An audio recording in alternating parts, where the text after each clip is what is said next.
So I have to admit, today I'm a tad annoyed.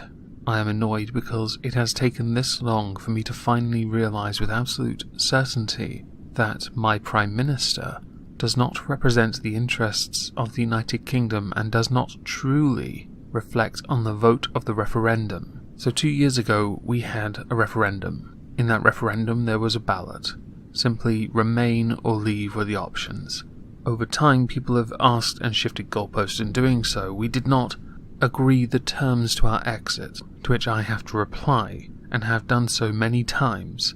When I voted leave, I voted to leave the EU. Therefore, I did not vote to remain a part of the single market, as that is a part of the EU. I did not vote to remain a part of the customs union, as that is also a part of the EU. I did not vote to remain a part of the common fisheries policy. Now, over the last 2 years, continuing my endeavours to try and understand the EU more, I have come to accept there are parts of the EU that we should enshrine in our own law. Even our Prime Minister said that we wanted to become a sovereign nation. However, with her new policy that she is putting forward, I don't agree. Now, just to be clear, the things I think we should enshrine in our law would include employment law and certain aspects of agriculture and farming. Not all, though, because EU law on that makes it very difficult for us to maintain our land. I would also argue the current rules that the EU has on things like water, which is why we had to sell it off in the first place because we could not afford to get it to the standard the EU is okay with. We Brits don't really care much, as long as we can fit a tea bag in it. In any case, with what the Prime Minister has put forward after a crunch summit at Chequers, David Davis, our Brexit Secretary, has resigned. Now, he did do an interview on ITV, which I've linked below. Feel free to watch it. He's pretty clear on why he could not support the government's new position, because it would actually go against what the Prime Minister has in fact said in Prime Minister's Questions, where she has outright said leaving the single market, leaving the customs union, but her new policy would indicate no, that's not what's happening at all. Another shock resignation would include Boris Johnson, who in fact penned quite a lengthy letter which has been covered in an article which I will link below. In that letter he says, "It is more than 2 years since the British people voted to leave the European Union on an unambiguous and categorical promise that if they did so, they would be taking back control of their democracy. They were told that they would be able to manage their own immigration policy, repatriate the sums of UK cash currently spent by the EU, and above all, that they would be able to pass laws independently and in the interests of the people of this country. Brexit should be about opportunity and hope. It should be a chance to do things differently, to be more nimble and dynamic, and to maximise the particular advantages of the UK as an open, outward-looking global economy. That dream is dying, suffocated by needless self-doubt." Now, Boris Johnson did in fact call your entire idea, Theresa May, a massive turd.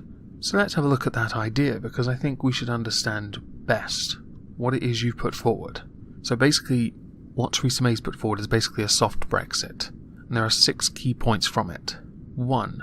A common rulebook would keep British producers bound by EU rules on goods including farmers. 2. Parliament would oversee these rules, but deciding not to abide them would have consequences, which raises an alarm bell. Either you, Theresa May, are doing this because you're actually stupid, or because you want to beat the public into begging to rejoin the EU. And I say this because what has been proposed means that we don't have a say on the rules being put forward to us by an outside factor that we have to obey, word verbatim, and yet we have no control over it, whereas if we're in the EU at least we have a vote on it.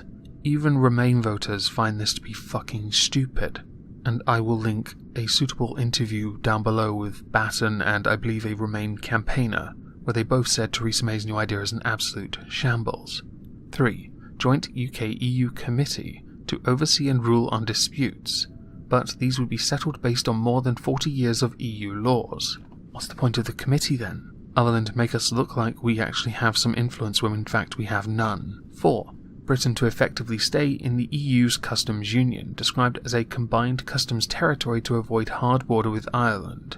At this moment in time, I no longer give a fuck about that border. Put a hard border there, quite frankly. I don't care anymore. 5. Britain to be responsible for collecting EU tariffs and implementing EU trade policy for goods passing through the UK. We're not their keeper. Who the fuck agreed to that? 6. Britons leave EU rules for services, with banks losing crucial EU passporting rights that allows them to sell their services across Europe. I'm okay with this. Now, to make this point quite interesting, Theresa May did not tell her own cabinet or MPs about her idea. It has now been found out that she actually took it to Merkel first. You, the Prime Minister of this country, represent us, and you put forward an idea that we do not agree on. Hell, even Jeremy Corbyn, during a 2-hour interrogation in Parliament, criticised you for this, where he actually said that Mr. Johnson and Mr. Davis had abandoned a sinking ship, shattering the illusion of unity initially surrounding the Chequers plan, also pointing out that it is clear this government cannot secure a good deal for Britain. Granted, he can't either. We know this. But we now know what Theresa May's new strategy is. Basically, she walks up to Barnier, turns around and bends over. I know that your new idea has been supported by Kenneth Clarke and a bunch of other very ardent Remain voters, more commonly named the Ramonas. But at this point, I have to now make it quite clear. I have zero confidence in you as a leader. That's not to say I had any to begin with, but now I know you are no longer interested in serving the people. I, like many others, believe it is time for you to resign. You are going to lose the next election. You will either leave before then, or when Jeremy Corbyn beats you in 2022, possibly sooner, because there is no way the Conservative Party will win with you as the Prime Minister. And I say that now with absolute certainty, having done many responses to Prime Minister's questions on my second channel. Even though Corbyn hasn't put forward any policy whatsoever, he has just character assassinated you and made you look like a fool. And you have brought forward an idea that actually goes against everything you said you would do.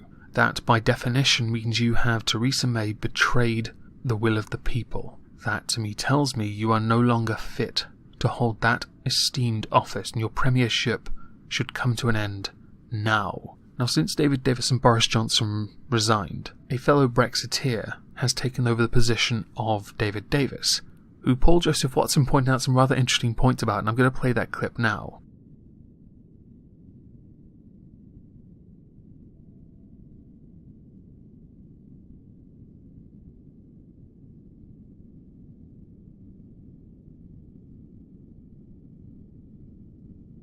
Her prime negotiator is a Remainer who in his Oxford days was a Soviet fanboy who defended Stalin and implied communism was preferable to capitalism. Interesting to note, another thing is that while Boris Johnson resigned, he's been replaced by Jeremy Hunt, former Health Secretary. I don't really have much to say on that. It is important to note that of all the politicians in the cabinet, Jeremy Hunt has the one face you want to punch. I'm not saying you should, though. Now, to be clear, while watching the 2-hour statement and summary questioning of the Prime Minister on this new plan, I came to the realisation that a lot of MPs support this. Jeremy Corbyn just wanted to stir the pot because obviously now that Johnson and Davis are out, it has shown a huge amount of division amongst the party, although I would point out, division is not necessarily a bad thing. It's always good to not be totally unified so that you can challenge each other. But when someone exhausts options that could never work to begin with, like the first 2 ideas the Prime Minister had for tackling the hard border and trade-related issues, both of which were absolute dogshit, there is a point where you can no longer work together, and understandably so. So where does Boris Johnson and David Davis fit into this now? Well, Boris is quite powerful, and he could push for a vote of no confidence. That could in fact happen. And if it did, it would be the end of Theresa May, which then leads to the inevitable question of who takes over from Theresa May, and I honestly don't know. Everyone mentions Jacob Rees-Mogg, but he doesn't want the job, so you're left with someone like Gove or Johnson, which is what people should have had to begin with had Gove not stabbed Boris Johnson in the back during their leadership thing to decide the Prime Minister. That was eventually Theresa May. Had Boris Johnson won it like most believed he would, I think this would be a bit different. To finish my rambles on this, because obviously I'm annoyed, I don't know if you can tell in my very monotone voice, but I'm seething. This entire idea put forward is a massive sellout, and does not benefit anyone, to the point where even Remain voters think you're an idiot.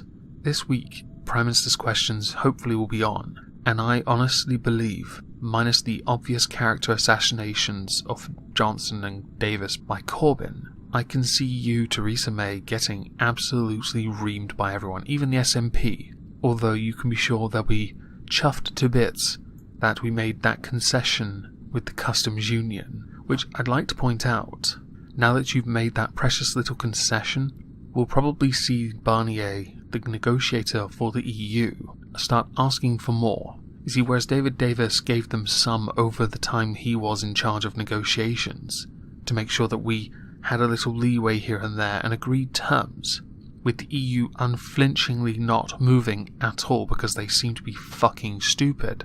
Now that you've given them something, you've given them a golden egg, they're going to take liberties, because that is what any good person would do. There's now an opening to absolutely abuse you, and quite frankly, I think you deserve it, Theresa. One of the biggest fears that many Leave voters had was that the EU was starting to become a federalised government, was that it was starting to create its own army, dictate and take powers away from governments. By agreeing to this, you are actually reinforcing that idea that Margaret Thatcher herself put forward in a video that I saw by Paul Joseph Watson that I had originally considered doing an embellished response video to, but not to what he says, merely to expand on ideas he put forward, because there were gaps in it, but much like anything PJW does, he stays straight to the point and sensationalizes it to perfection. Whereas I prattle on because I like to waffle. I'm okay with this. In any case, Theresa May, to you, I ask you now to resign. As a final thing before I finish this video, if you agree with what I have said, feel free to mirror this, because while I have a fantastic reach and I'm eternally grateful, I would love for more people to see this. You don't have to link me or anything like that. I just don't care. I just want to try and see if I can get as many people to watch this as possible so they can understand that the soft Brexit option keeps us tied to the EU, but with no say over what they make us do, which is essentially what happens. A committee is one thing, but since the EU has proven itself to be unflinching in its resolve, let's go with that, resolve, that's a nice word. We know they're not going to agree to anything we say, even if we disagree with them. They will just flex their muscle, because you've given them power. And much like in that tweet I sent to you, Theresa May, if you don't resign, this would be just like the Liberal Democrats in 2010, you feckless worm. So I hope everyone has a lovely day, a Tuesday I think, yes, and thank you all for listening. Oh, goddowns. In your arse. Imagine my shock